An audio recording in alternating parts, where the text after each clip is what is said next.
Welcome, movie fans. Thank you for joining us for episode 77 of Reading Between the Reels. If you're a new listener, we're so glad you found us. If you've been enjoying the show, please tell someone about us, send a tweet, post to Facebook, write a review on your favorite podcast catcher, or just recommend the show to a friend. I'm Craig Dickinson, and I'm joined as always by my co-hosts, Corey Heichman, Justin Eldon. What's up, fellas? How we doing? We're good. It's all in the reflexes. Justin. I'm going to assume that was a movie reference. I'm good too. Slightly sick, so I'm sorry for the nasally voice. That's quite all right. And yes, that was a reference to the movie that we're talking about tonight. So that'll be interesting. For I have watched the movie, yes. Yes, because tonight we are talking about Big Trouble in Little China. That's the old Pork Chop Express himself. So, Corey, I'm going to start with you. Overall thoughts on Big Trouble in Little China. Craig, I'm going to try and keep this under an hour, but I'm just going to tell you, I cannot speak highly enough about this movie. This is a classic from when I grew up. I know this movie did not do that well when it was released in cinemas. That's the studio's fault. That is not the fault of Kurt Russell or Jack Burton there. And it has a great ensemble cast. I think they're absolutely fantastic. This movie is a just all-around fun-filled action, adventure, comedy, has everything you want from the 80s that just makes a great movie, and brings in some great cast members, a great director, John Carpenter. The only thing that I have about this movie is why I don't have a sequel. That's my only thing. I absolutely love this movie. I think it's great. Filled with quotable moments the whole way through the movie.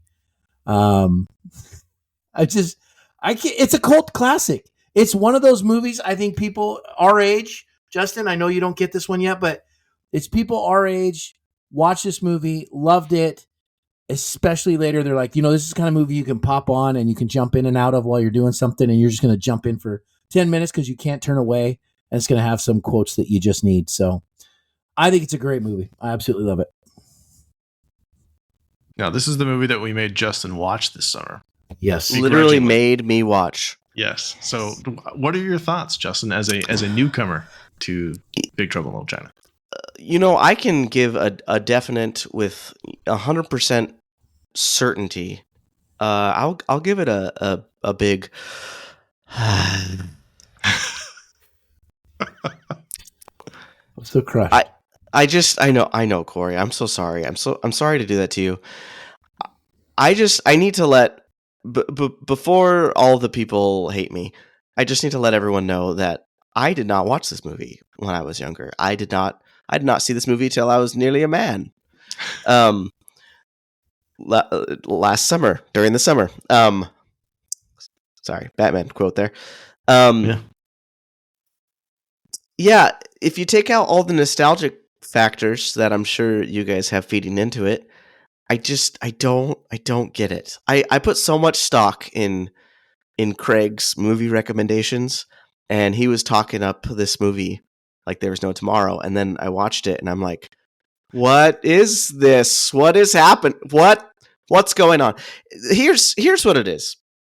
I'm going to spitball this analogy, but it's probably going to be the best thing that's ever happened to any of your ears. It's like leftovers. It's like, okay, your mom made lasagna, and the lasagna was really good.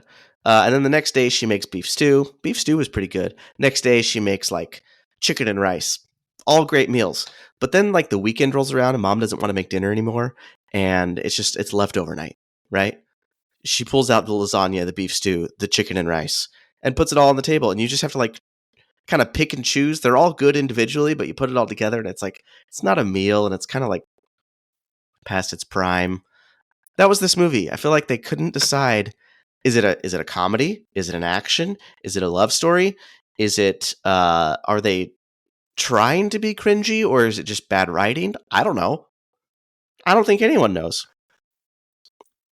I see where you're going with that. I do kind of see that, and I would say that analogy is actually not too bad. It makes sense. If someone's going to be on the wrong side of history and not like the movie. No, go ahead. Oh, I mean, I can respect that I'm like firmly in the wrong camp here. But just I'm just gonna be honest. That's just how I felt.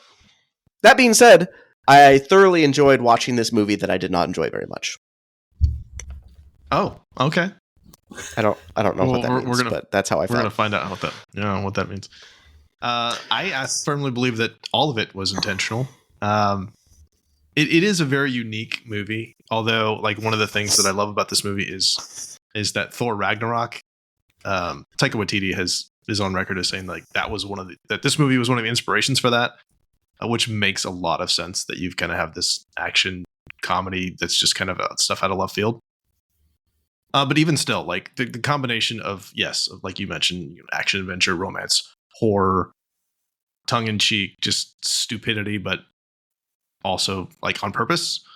I love the combination. It is very different, and it's kind of a palate cleanser, and you kind of have to be in the mood for it. I think it is. Like, I can only imagine you just being thrown into that with no recollection, or with no frame of reference, rather. So I can appreciate that. Also, if I recall, so what happened is over the summer, like we said, Craig made me watch it, but it was like a movie night at his house, and we had just watched Blade Runner right before this. And Blade Runner is one of my favorite movies. So to go from that to Big Trouble in Little China it's rough. Yeah.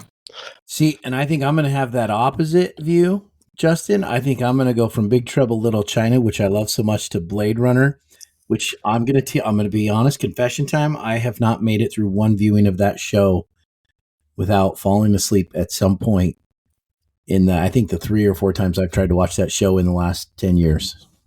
Corey, I think this is where our friendship ends. I just don't think we can. It's not me. It's you. Like, it's not for sure. It's you. I'm the problem. It's me. Yeah. Uh-huh. I mean, this is one of my joys of doing the show, though, is either being forced to watch, which has happened to me occasionally, or forcing someone to watch a movie so that we can kind of talk about it and kind of get to revisit those. And yes, as much as I had to force Justin to watch this movie, I'm looking forward to, quote unquote, forcing Corey to watch Blade Runner. Yes. We'll talk about that in a couple weeks, for sure. All right, Craig, we need to hear your take on this show. We need you to break the tie. It's 1-1 right now. No, I love it. I think it's fantastic. And one thing that I'm sure we'll talk about at some point is I think the thing you have to appreciate too is that Kurt Russell, his character thinks he's the leading man, but he's not. He's actually the sidekick. And I think you have to watch the movie that way. Like John Carpenter has stated as much, that Jack Burton thinks that he's the hero, but he's really not. He's an idiot. Wang is the hero. Absolutely the hero of the whole story. Yeah. So that opening scene with Egg Shen and the lawyer, like that's just randomness that got tossed in because the studio didn't understand that either. Yeah, it's kind of funny because it's anything with Egg Shen. I have a no, that line you just said, like randomness that just got tossed in. You could say that about any scene of this movie. Like that sentence just applies. It's like they got done editing some other movie and there were just like pieces on the floor of the editing room, and they're like, I think we can make a pretty good movie out of all these pieces. Let's just put it all together, see what happens. And part of the history of this movie too, that that this is actually the scaled back version, Justin, because at one point it was going to be a Western on top of all of the rest of this stuff. So the fact that it was set in modern day times, it's less weird than it could have been. This is the compromise. I have on my computer screen right here the like official movie poster up, and it's just completely ridiculous. You got Jack, is it Jack Burton is the guy's name? Yes. Standing there and like water up to his knees, and then like some Asian guy in like looks like a pee-filled bathtub with another like creepy Asian guy with really long fingernails behind him. Like the whole thing, it's just it's you know what? I'm going to try and stay quiet during this. Let's get into the specifics of the as Justin so eloquently said. Corey, we're going to talk about cinematography first, as we always do. Can you have a few things you have for composition, color, camera work that you pulled out this viewing? Yeah, I think some of the things that stand out in this movie is definitely the alleyway fight that they go into. For whatever reason, it's dark, it's rainy. It almost feels like a scene out of Braveheart for a second. it's all or it's not rainy, but it's foggy. The ground's all wet, and there's just this big giant gang fight in the middle of an alley that they drive up on.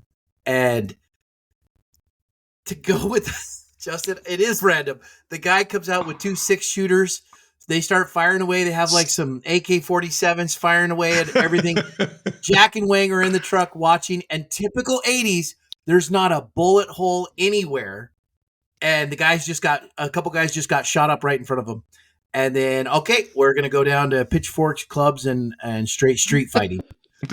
And so it's kind of one of those where you're like, okay, the color, the mood, the fog, and the kind of dark alley. I mean, I don't know what to say about that camera work. But then during the action scene, Craig, there's one scene where the guy comes up and does a spinning roundhouse kick that would make Jean-Claude Van Damme look wonderful. Yeah. And he kicks the camera and swivels the camera. And so it's a random stuff. Genius. To put all in one scene. Yes, Justin. But that's the beauty. That was the 80s. That's how people lived back then. And it was new and it was revolutionary. That's how people lived back then. That's just like random street fights without bullet holes. Street fights and nobody. Yes, that's what we thought. Oh man, I was born at the latter end of the 80s, and I'm so glad I survived. And I'm going to tell you right now, we could not get enough of those roundhouse kicks of Jean-Claude Van Damme, Steven Seagal, all of them. And then we got this guy jumping in the alley, swinging and kicking in the camera. It was beautiful. It's a thing of art. Yeah. I don't know. But like, I think that scene and then some of the color later, there's some beautiful, vibrant colors that go on in this.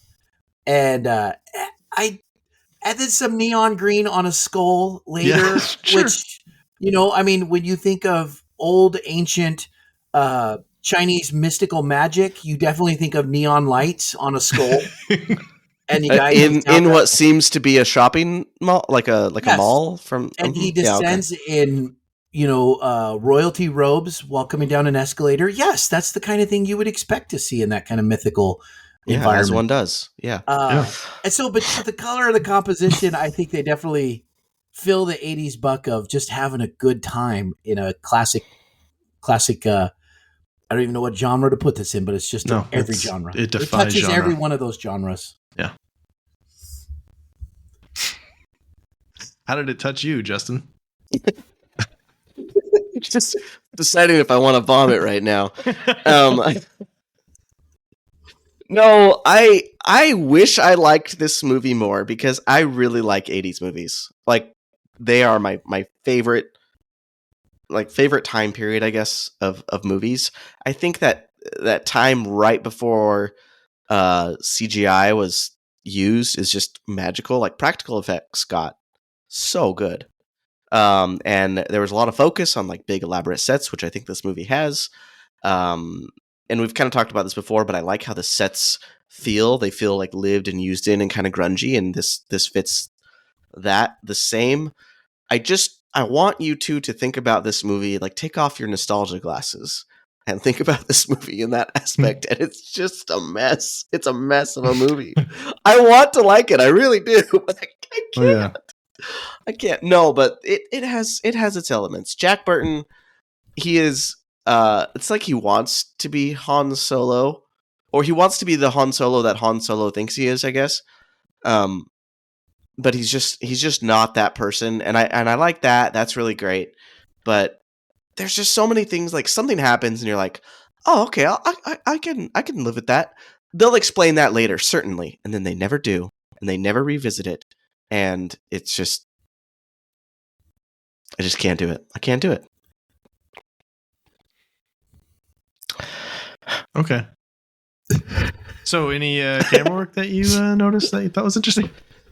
Oh, sorry. I went off there. Right. No, I was too busy with other things. Okay. I apologize. No That's okay. No comment. So I have a bunch of stuff that I liked. First off, speaking of nostalgia stuff, there's a Star Wars wipe in this, which I thought was really interesting. There is one like circular editing wipe right before Jack goes into the brothel, just out of nowhere. It's the only one. Just like, oh, hey, that's like Star Wars. I wonder if we'll see more of those. Nope, we did not. But that was just one. Just the one. Just the one. It was some guy like got his free trial to Microsoft 365 and it's like, I'm gonna try the PowerPoint wipe. I'm just gonna do it. I mean, you have the editing. I think is really interesting. Other than that, most of the editing is really, really quick.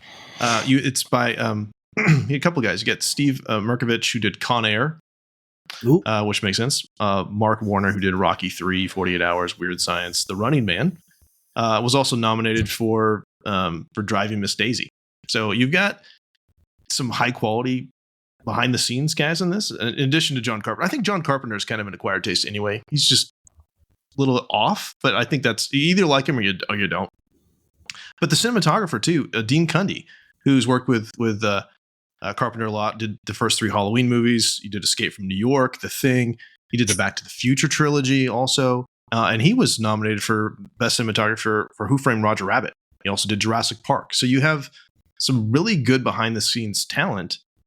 So I think it's really, even though the story is bizarre, I think it looks good in a lot of ways. I think technically there are some things that are really, really interesting. You know, I'm always a big fan of composition, of seeing, you know, the good guys coming from the left, the bad guys coming from the right. And you have that initially with the fight between the Chang Sings in yellow and the Wing Kongs, the bad guys in red, which also red, rage, and yellow was kind of happiness. And so you've got those things. But then, like, they're coming from both directions at one point, and they switch the direction that Jack and what's his friend's name? Wang. And Wang. Yeah, they switch the directions. So it becomes, but I think it's completely intentional, that it's disorienting to us because it's disorienting to them, if that makes sense. Disorienting. Yeah. Mm-hmm. Yeah. As is when they first enter that alley to go in there, you get this great bird's eye view shot looking straight down at the Pork Chop Express. So you're like, something is about to be off as they go through. So those are just a couple of things that I noticed that I thought was interesting, you know, stylistic choices, especially knowing who was behind the scenes in all of these things. See, these are things I don't think about, Craig, when I'm watching it, even a movie like this that I love so much, and I'm watching it, and then you point it out, and because I've seen it so much, it stands out, and I go, you're right, it makes sense. I just picked it up. I didn't know that, but it makes so much more sense. The yellow, the red, the directions they're coming in, it's a little chaotic. I mean, all of those things.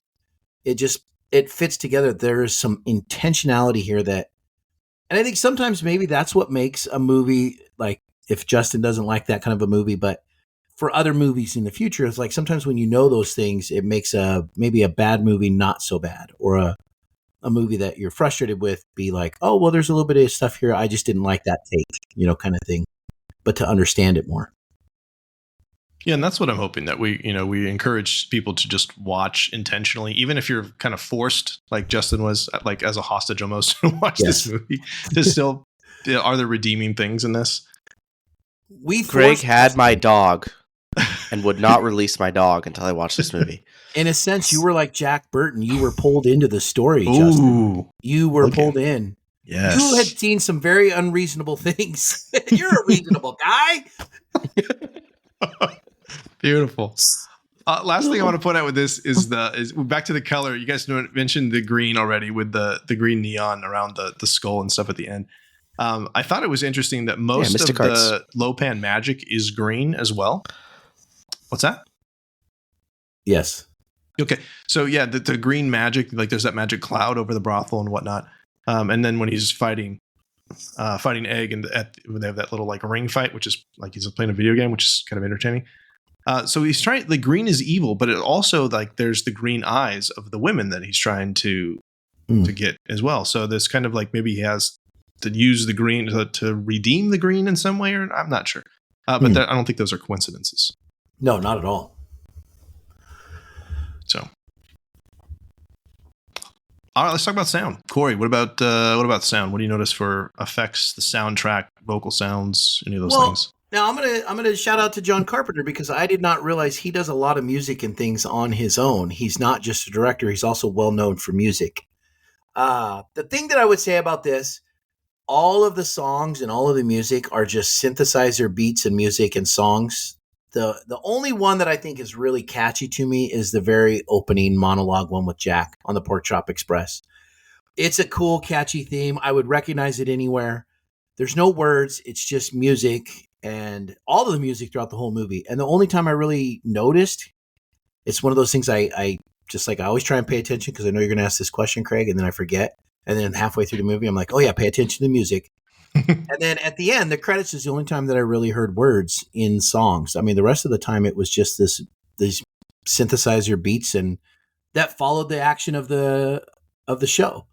You know, it was the typical dark music for things that were going, you know, a little bit south, and then up music for things that were going kind of peppy and action, and it added to the scene. Yeah. But there were a lot of parts where there was no music at all. It was just straight quiet monologue and talking, and that sometimes can be off-putting and pull you out of a show or a scene that way. Yeah, I felt like at many points that I was kind of anticipating a pop song to be played. Like in modern day movies, something like it's going to happen repeatedly. But in this, there isn't any. Like like you mentioned, Corey, the closest thing you have to a pop song is played over the end credits. And again, that's the Coupe de Villes, which is John Carpenter's band. Yeah. So like it's all him on the music. And we're talking about an 80s movie where music was everywhere in all these movies. I mean, it was like it had to have rock or pop in there. This would have had a very rock feel, I think, for some of those things. Yeah. And this is after Back to the Future, so you know that's been a thing already, and Ghostbusters as well. So, but it is absolutely a great opening beat that they put in there. Whatever they synthesized in that very beginning is an incredible mix, I think, to mix with Jack. Yeah, and it's got the guitar. It's like the one song that actually has guitar in it too. Yeah. The Pork Chop Express song. Justin, what about you? Anything you noticed? Sound effects, music? I mean, I love a good synth, but just generally, like without the beats, like the scenes would not be as like captivating, and they would like put that sense of urgency on it. And I actually liked that there wasn't any famous pop songs or anything like that in there. It made the movie kind of feel like its own, and like it wasn't just trying to like say capitalize on like the popular song of the week or whatever it may be. But I was trying to figure out because after I watched the movie, I went and I'm like, okay, I've heard this music before. Where have I heard this? So I was trying to figure out like what influenced this, and I couldn't really find anything much older that had this style of music. And I started to realize that this basically influenced everything else that I had heard. Like, sure, this wasn't influenced by something else. This was the influence, which I thought was really interesting for such like a relatively unliked movie at the time to be influential, at least in the music way. Yeah. I mean, in my research, I saw John Carpenter was nominated for a Saturn Award for Best Music. So, like, if nothing else, it did get recognition for the music, which is kind of cool. As for me, the effects that I really like, the lightning effects are, I think, pretty distinctive. The sound effects. Oh, they're distinctive. All right. Jack's gun, it's like a little machine gun. The Intratec Tech 9 is what it's called. Is just ridiculously loud. I love it. It's just completely over the top. The whooshing sounds though, I think are fantastic. Like the martial arts ones, like they're completely over the top. Like when Wang's flying through the air in the final battle because he's just powered up apparently. Like it's just all super over the top, and it doesn't sound like anything else. Yeah. So how did that happen with Wang? Because I feel like at the beginning he was a pretty average guy, and then by the end he could be like the main star of like the Avengers. Like what was going on there? He's the hero. So he just gets hero powers? Yeah. It was the potion that they took in the elevator. After the elevator, Egg Shen says, he makes the comment, with this, you'll be able to do things nobody can do. You'll be able to see things no one can see. And it powered everybody. That's why they're like, I got a real positive feeling. They all do this weird, like, L-shaped one to each other. Hey, yeah. And he's like, is it getting hot? But it didn't, like, do anything for Jack. It like, made him a little bit stronger, right? It did. That's how he grabbed the knife and killed Lo Pan. That's a nice he was powered up at the end still. That's true. He did do that. The guy threw a knife and he caught it. It just hyper sensed everything. It went full Spidey sense here is what we're doing. And so that 6 demon bag was just the excellent power that they needed. Yeah. It's the whole mystical. Don't do drugs, kids. It's the it was a shot of tequila with some other stuff. So I bought in, Corey. I'm in. some other stuff. That's the beauty of this show, was that there's the mystical part. And here's what happened. I got to bring you into this, Justin. You started an avalanche. I can't stop. No. This heightened their senses up and made them more superhuman. But is this the theory? Yeah, no. This is not the theory. But Lopan, because he was poking her arm, trying to become human again, he became flesh. He was weakening. So they were strengthened up and he was weakening. And that's why Lopan dies from a knife to the head, because superhuman Jack Burton, sidekick man, catches it and throws it back. Love it. Hey, I just want to say that anyone would die from a knife to the head. Well, yeah. That's pretty common. Except for Ghost Lopan. Because he got ran over Ghost by a truck, Lopan, too. but he was no longer Ghost Lopan. That's true. Which is why Thunder ends up killing himself by blowing himself up, is because he was so crushed that after thousands of years, he watched his master die right there. There you go. Makes total sense. It all sense. makes sense. John Carpenter is brilliant. It's got its own internal logic, Justin. You can't deny it. Oh, all right. This movie doesn't end here. I will tell you a fan theory that I came up with as soon as there's the right moment where I can slip it in. Corey, listen, I don't want to be the guy on this podcast that's just negative about every movie, but this one in particular, I'm having a hard time. So that seems like a nice transition into the dialogue, Justin. Let's talk about that. Let's start with you, Justin. Do you have any favorite lines or thing that just stood out to you one way or the other? I quite enjoy most things that came out of Jack Burton's mouth. Like I want to,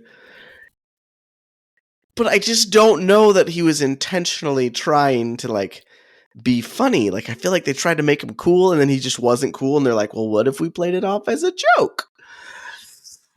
No? No, it's Son totally of a intentional. beat must pay. I'm telling you what.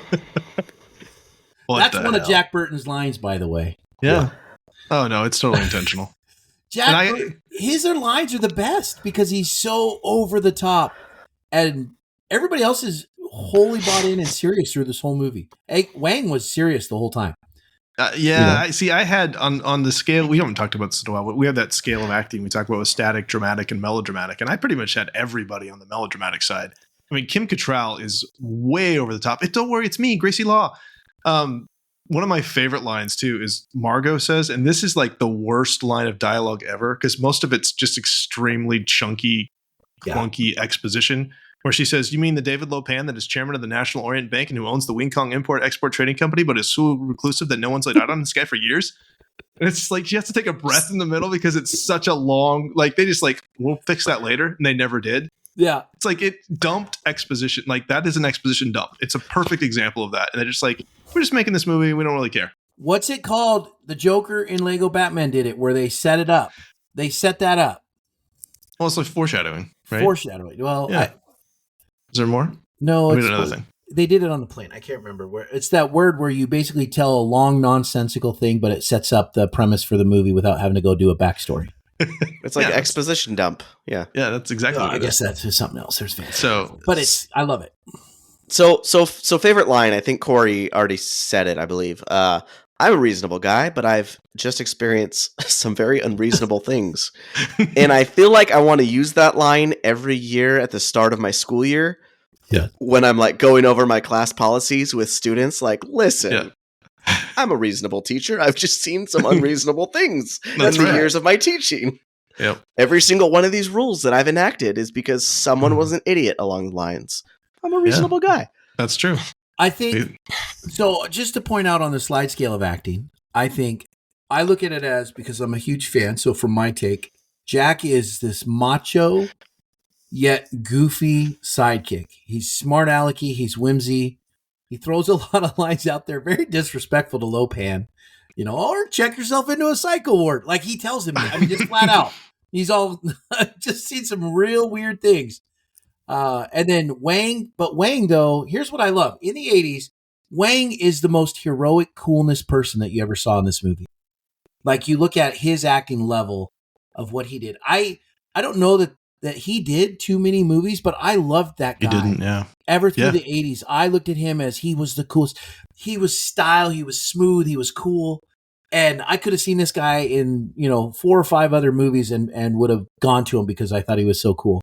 And I think of him as the hero of the whole movie. So Yeah, and he has one of like my favorite exchanges where he doesn't typically do this, but like Jack's pointing to the writing on the elevator. He's like, "What does that say?" And Wang says, "It's a hell of boiling oil." He's like, "You're kidding." Yeah, yeah. It says keep out. it says let's keep his delivery. He's comedic genius too. And then Egg Shen. I love Egg Shen. I love that man. He's just such a character in all the movies he's played. And yeah, Victor Wong, who's in right about the same time he's in The Golden Child too, playing more or less the same guy. He's pretty great. And wait, there's one more guy that you have to put in this acting scale. It's the guy who was in every movie. Well, James Hong. James Hong. Yeah, he's fantastic. He died in this movie. He's died more movies than anybody else. And it's like if you have a movie that has some type of the genre, kung fu, anything like this, James Hong's in it, and he's going to get killed. And spoiler alert, Corey, he's in Blade Runner. Of course he is. Yeah, he just elevated that movie. Do you know who we're talking about, Justin? Lopan. I do. Yeah, no, not James Hong. No, Lopan's and everything. No, the other guy, the stuntman. Oh. The stuntman is in this. Oh, I thought we were talking about what is that guy's name in Blade Runner? Manchu mustache. He's in. He was in Die Hard. Al Leong. Yes. Al Leong. Yeah. The Die Hard candy guy. He is in all of these movies. That's true too. You look at him and you just recognize him everywhere. Yeah, he's great. So any other favorite lines? I know, Corey, you've been kind of dropping them left and right. Do you have any other thing that we haven't said that you want to? Are we starting quotes? Because I'm going to tell you right now, this whole movie's quotable. No, I know it is. I'm going to start with this one. The one that I text to all my friends. I post on Facebook every July 4th without fail. May the wings of liberty never lose a feather. I just now realized why you say that. I never put that together. Yeah, you haven't even said the line yet, and I know it already. The Army and Navy and the battles they have won, right? That's what Wang says, and then Jack just looks at him and says, "May the wings of liberty never lose a feather." Yeah, completely sincere. Beautiful. Oh yeah, it's a good line. Justin, do you have something that you want to bring up? Oh, no, not really. Oh, I guess right there at the end, like aren't you gonna kiss? What does he say? Are you gonna kiss her goodbye? Nope. And then he just walks off. Yeah. That's yeah. I'll throw out this. I mean, I'll admit there's some good one-liners. I'm gonna say that. But I don't have all bad things to say. Yeah. Okay, you people sit tight, hold the fort, and keep the home fires burning. And if we're not back by dawn, call the president. I said that to someone the other day. We're like, what? Yeah, you can mix that into regular conversation too. So good. All right, I got this one right here where Jack's on the phone with the insurance. I'm going to tell you about an accident, and I don't want to hear act of God. Throw that one out there too. So good. Yeah. Okay. All right. I'm gonna. Maybe we need to do another episode about this because now I'm feeling like I'm maybe missed out. Maybe this is better. I might have been in the wrong mood. You're changing my mind. You have to be in the right mood to watch this movie. You do. Body language, facial expressions. Let's move on to those things too, as we're kind of rounding out performance. I had first off just that Jack has a perpetual look of disbelief and that squint that we'll very famously use in Tombstone, but he's just completely disbelief the whole time, just trying to squint his eyes up. What is happening? Yeah. And also just kind of always bobbing and moving his head. I noticed that a lot too. He's just trying to figure it out. And the hand signal. I love the hand signal that Chang Sings do. Corey, you mentioned it before. They like to put up the one. Yeah, the one finger and the little bit of the last three. Yeah. That'd be a good one to do to like across the hall to each other. Hey. And I'm going to say, like with some of the hand signals and things like the Raiden character, I felt like was underutilized. I feel like Raiden could have been more cool than he was. I mean, he grabbed the lightning and would fly out on it. Thunder, I never really liked him when he was in it, but I think he was amazing, more powerful. He was not, his death made no sense to me. Like, why would he blow himself up? I think, but it makes sense. Yeah. But some of their gestures and things that they did were really good. Just those small little things like hand gestures and how they did all that. And it was really nice. I also enjoyed Jack's mullet. It's so epic. 80s hair. It's fantastic. Can we just comment about Kurt Russell's hair? Because It's Kurt Russell's luxurious. hair is Kurt Russell's hair in every movie he's been in. What movie do you see where he does not have that luxurious mullet, long hair, 80s look to him? He did Soldier. it in... Just Soldier. That's the only one. Corey. Soldier was the only... Oh, gosh, let's do that movie. I love that knew movie you so liked that much. movie. Oh, my gosh. It's an amazing There's movie. a couple of actors that I feel like perpetually just look like they are 80s actors. Kurt Russell being one, Robert Redford being another, where it's just like sure. they can't escape that era. They just have like that feel about them. And you can't see Kurt Russell with any other hair looking as good as he does. Wouldn't happen. No. Nope. I can't remember who pointed out to me with the costumes, though, was that the Harley Davidson hat is a different hat at the end than it is at the beginning. It's a small thing, but I'm assuming it's supposed to be the same one, but the continuity is messed up. Unless because they don't show them buying it. I think it's just. I think it's we noticed black that with on our watch, Craig. I think like it is. It's just pointed black that with out. white lettering at the beginning, and then it's got like the orange logo in the middle of it. I just assumed he got his truck back and he went back through his truck and costume. I just love how he like that's his whole. That's his quest is to get his truck back. Like that's all he wants all throughout. Yeah, it's great. It was a horse in the original draft, Justin. Oh, when it was a Western. Yeah, that's a terrible idea. That's a terrible idea.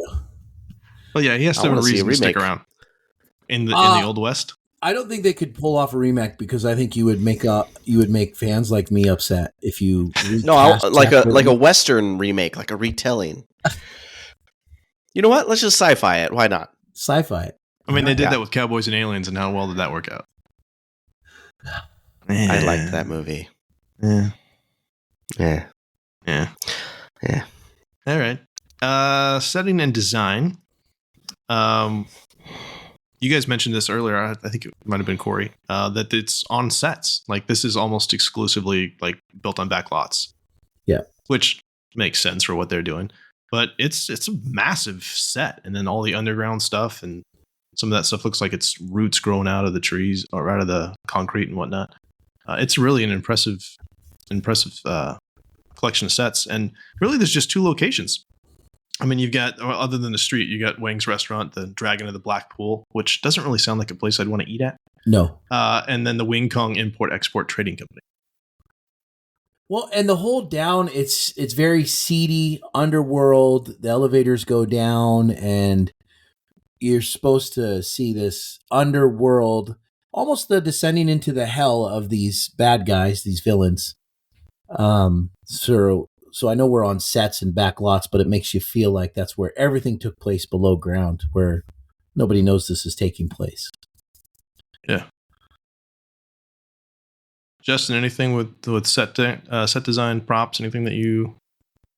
I kind of said this earlier, but I do appreciate that so much of it was a set, and just it makes everything feel quite a bit more real. Like you move from place to place to place, and at no point do you feel like it's. At least I didn't. Maybe I could be more critical on rewatch, but you don't necessarily feel like any of it's on a backlot. You don't feel like any of it's fake. Like it all feels San Francisco-y. Yeah. There's two props that I got to point out because they'll tie into my fan theory later. Is the beast that comes up, the hairy little weird creature beast. Yes. Monster. Yeah, and then the super monster. Yeah. The floating head eyeball thing. To kind of that thing, yeah, which is creepy as all snot. You can't. I mean, love it. And I love when Jack shoots it. Well, you never know till you try. Like just shoots it. But those two things, it just kind of shows there's this that kind of goes further into this mystical element of monsters and villains. So those props were intentional. So when that eyeball thing came out, yes, I'm a little irritated because. As an avid D&D player, Dungeons & Dragons, that is ripped right out of Dungeons & Dragons. In Dungeons & Dragons, that's known as a beholder, and it's like the exact same thing. And I hope somebody got sued. Or did you research and see the origin of that? Yeah. Big Trouble in Little China. That's been around. I'm going to confirm real quick, but that's been around at least a decade longer than Big Trouble in because the China. Mortal Kombat guy came from this movie. Raiden, right? Yes. Yeah, that's what came from this. The while Beholder you're looking that up, in Oh, go D&D ahead. was introduced in 1975. Oh, well, there you go. all right. And it So is maybe it's- the exact same thing. Maybe they're both based on something even further back. I'm going to choose to be ignorant and assume they just stole it. I also wanted to point out how awesome it is that Egg Shen has a hidden fire pole that goes right straight to the underworld. Because, of course, it does. That's pretty great. Now, is Egg Shen mortal? I mean, what do you think here? Well, that's a good question because he's fought Lo Pan before. Lo Pan even says peasant magic and Egg Shen, you never could beat me, right? There's history here with Egg Shen and Lo Pan to where I feel like, and fitting in the genre, yin and yang, Lo Pan and Egg Shen would be the opposite mystical sides of each other. There's an origin story that could be told there, Corey. Right there. Like a comic or something. And there's a sequel that could be told in a fan theory that I have. I'll tell us my final thought. There you go. Something else I noticed from this that's still in set decoration was that we mentioned the neon skull, but there's also a demon statue, which is I believe it's Ching Dai. It's the demon that Lo Pan is trying to make a sacrifice to be uncursed, to lift the curse, which I never really noticed the fact that there was two big neon covered statues. So that's pretty cool. Oh, I didn't. Yeah, that's a representation of the Ching Dai, the demon. I like that. Yeah. But as far as props, I mean, you have to mention the Pork Chop Express, of course. Oh. And you mentioned the insurance company thing. Just the fact that there's a payphone. I just love the fact that you see those because you never see payphones anymore. Yeah, and he's on that old type phone with the cords and stuff now. Kids wouldn't even understand. Yeah. And you mentioned also in the fight that there's like swords, butcher knives, bow staffs, machine guns, just everything. Everything. But then they bring in, and at the time, I mean, this was quite a large movie to pull in this many characters who are all different aspects from top to bottom. They had the female fighters down in the jail that they were right. using. And I mean, they were tough characters. And so they put them in there. I mean, everybody, they went through a lot of different aspects beyond just the weapons and things that they had, but like the people as well. Yeah. I will say Jack Burton's knife, when I was a kid, I thought was the coolest knife ever because it was a double-sided blade that he had, which, is useful for throwing and stuff so that no matter how it spins, it's going to stick. But I always thought when I was a kid, I was like, oh my gosh, I had hunting knives growing up and, the Rambo type knife, but I always wanted the Jack Burton knife because it had the double-sided blade. Nice. Anything else on set decoration before we talked about characters? I'm going down a rabbit hole right here. Yeah, and, excellent. Someone has a fan theory. Is this Corey? Corey, did you write this fan theory? No. Someone has a fan theory that Big Trouble in Little China is actually just a big D&D game. Oh, that's why there's Beholder in it. Welcome to the party, pal. Oh man! All right, I'm gonna rewatch it with that theory in mind, and I'm gonna like it. There's lots of other ways. So we talked. Nope, that is to enjoy it. Come on now. So characters, I think we talked about just about everybody. I thought it was interesting in doing research on this that Kurt Russell was not necessarily the first choice of the studio, that they tried to offer it to Clint Eastwood and Jack Nicholson. I can kind of see Eastwood. Nicholson would have been a really interesting choice. But I can't see Eastwood. Yeah, me too. No. I can't see Eastwood delivering those lines with any sort of comedic timing. Maybe when it was in the Western thing originally. I don't know, because he'd done a bunch of Westerns at that point. But I did think this time that it feels like Kurt Russell's kind of doing a John Wayne impression. Yes.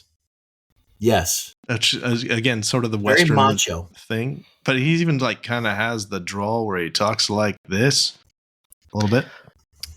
To me, it kind of seemed like he was a kid that grew up watching John Wayne Westerns. Oh, see? Yeah. Makes sense? Yes. I love the fact that Kim Cattrall, who's a lawyer, her name is Gracie Law. Yeah. They didn't try very hard with that. It's just fantastic. It's almost like he was a placeholder for the writers. They're like, oh, we're going to change that later. And then they never did. Yeah. It's great. It's fantastic. Yeah, we mentioned James Hong. Victor Wong, of course, is Egg Shen. Egg Shen. I love him. Yeah. Right. Dennis Dunn. Dennis Dunn as Wang Chi. That's why I'm going to call it Dennis Dunn, though, because that man he deserves his flowers, as the kids say. He's fantastic in this, and I agree, Corey. I would have loved to have seen him in some other things. Yeah, and I don't think he ever really did as much. Just a quick search here. I mean, his credits, he's only been in 28 things. A lot of years spanning stuff, just episodes of stuff here and there. Yep. Nothing as good as this movie that stands out. And he was the coolest guy to me. I got to be honest. I think he's doing his own stunts too. So Wow. I mean, he's pulling off the physical aspects of this. And at one point it was going to be Jackie Chan, but yeah. A lot of the guys who are in this movie reunite in like The Last Supper and some other movies that come out with Chinese history and some of those things that they bring in together. They've been in a lot of movies together. But Egg Shen, let me talk about Egg Shen for a second here. Let's talk about Egg Shen. I'm going to talk about Egg Shen because, and Justin, I'm going to throw another movie at you that I think you might have to watch. So Egg Shen, and this is the only way that makes sense. The beginning, does it feel a little wonky that Egg Shen is in the beginning getting interviewed by, I don't know, a lawyer? Like he leaves at the end of the movie, says he's going to take a vacation, and then if you Corey, timeline-wise. Corey. Wait. Yes? No. Hey, are you going to connect this to Three Ninjas? No. I'm not going to connect bet, it to Three okay. Ninjas, but I'm going to connect it to another movie. Okay. And so what happens thought you were going to ruin Three Ninjas for me. No, Right. He gets arrested, right? He leaves vacation, and so somehow he gets caught up in this inquiry. So they decide, hey, you know what?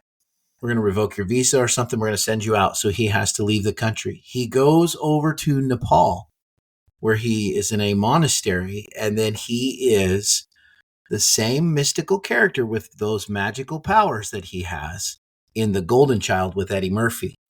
I love that movie so much. Eddie Murphy. Yeah, same year. In The Gold Child, which came out about a year later.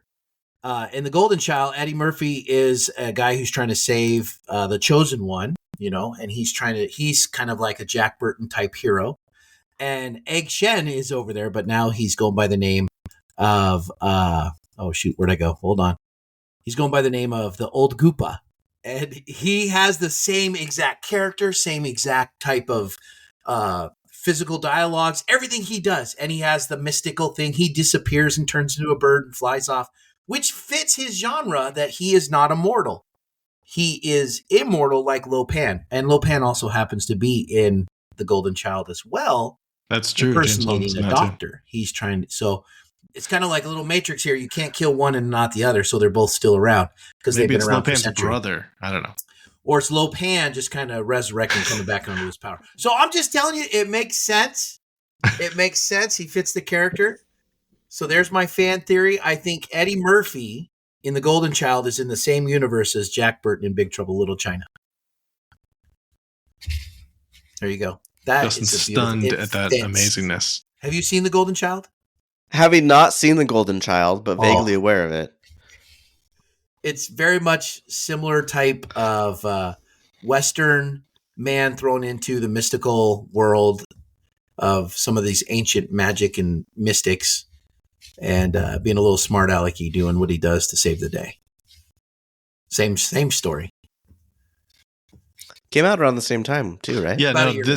Yeah, well, Big Trouble in Little China was rushed out into theaters so that it wasn't in direct competition. Yeah. Thus, they were in production at the same time.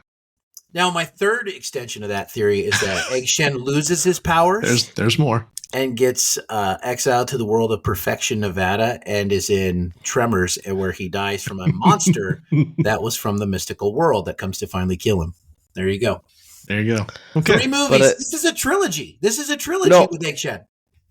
But at some point, he goes and he trains his grandsons, the Three Ninjas. Yes. To fight Terrorists, I want to say. I don't know. It's been a while since I saw that movie. Never seen it. This is good. Three Ninjas? Nope. Oh, it's good. It's good stuff. Good cinema for everybody. Nah, okay.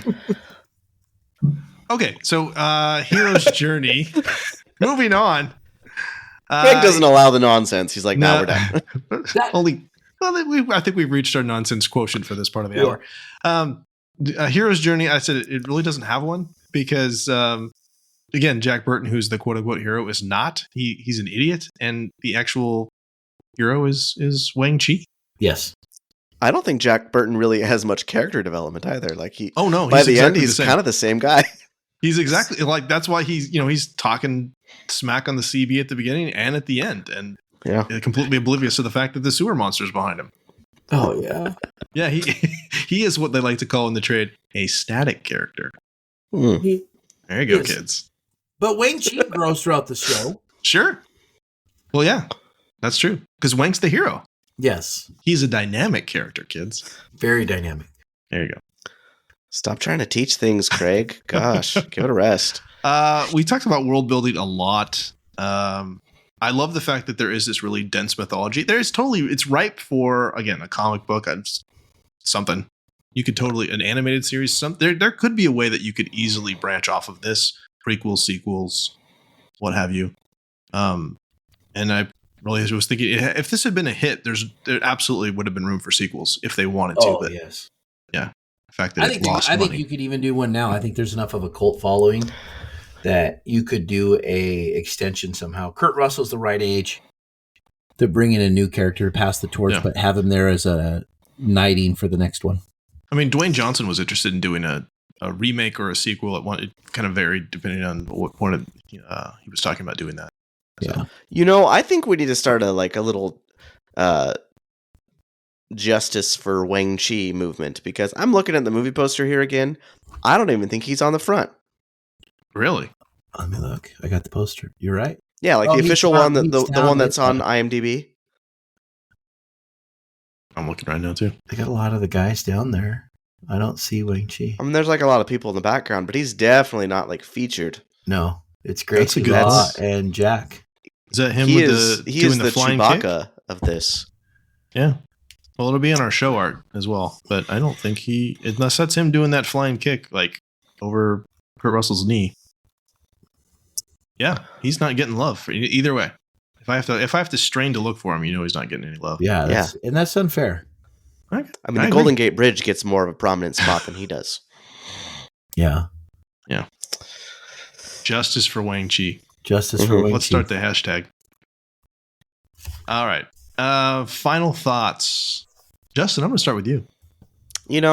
I think I've said everything I want to say. I want to like this movie. I'm gonna give it a rewatch, and maybe in a future episode I'll see if I've come around at all, because I feel like it has things that I would like, just like you like your mom's lasagna, you like beef stew, you like chicken and rice, but maybe just not all together 3 days later, mixed together when they shouldn't be mixed. Mm-hmm. I don't want that. Yeah. Okay. That sounded really deep in my head, and then it came out, and it just wasn't. See, we at least got you to think the movie had some redeeming value, which is really, that's kind of the goal. Good one-liners. For sure. Corey, final thoughts. My final thought, I'm going to wrap up with a Jack Burton quote, because I think this is the quintessential wrap-up of Jack Burton's character. It's just the chaos of it, and then yet the whimsical humor he has. Just remember what old Jack Burton does when the earth quakes and the poison arrows fall from the sky and the pillars of heaven shake. Yeah, Jack Burton just looks that big old storm right square in the eye, and he says, "Give me your best shot, pal. I can take it." That is Big Trouble in Little China. Yeah. I don't have much to add on either. I mean, I think I've said plenty of I like this movie a lot. It's a movie that I've enjoyed rewatching multiple times in the last couple weeks, and a couple months. Yeah, I think it's a fun ride. It's something to revisit if you haven't seen it in a long time. I think if you're a fan of Kurt Russell, it's one of his best roles. I think one of the most iconic roles. If you haven't seen John Carpenter, anything, you should check out some of his stuff. I think, Escape from New York is fantastic. The Thing is fantastic. I'm not a big fan of horror, so Halloween's not really on my list, but I like some of his action movies. I would even put in a poll or a drop for John Carpenter's Vampires with James Woods is this same kind of just bizarre humor with some great action in it. So that's what I think. So as we close, we just want to say thank you so much for listening. If you'd like to connect with us, you can find us on Twitter and Facebook, email us at readingbetweenreels@gmail.com, or use the SpeakPipe app on our website. If you enjoyed the show, please tell a friend and support us by writing a review on your favorite podcast catcher. Our next episode will be a review of Logan. Yeah, the Wolverine movie. Send us an email or voicemail about your favorite moments from Logan, and we'll share it on the next episode.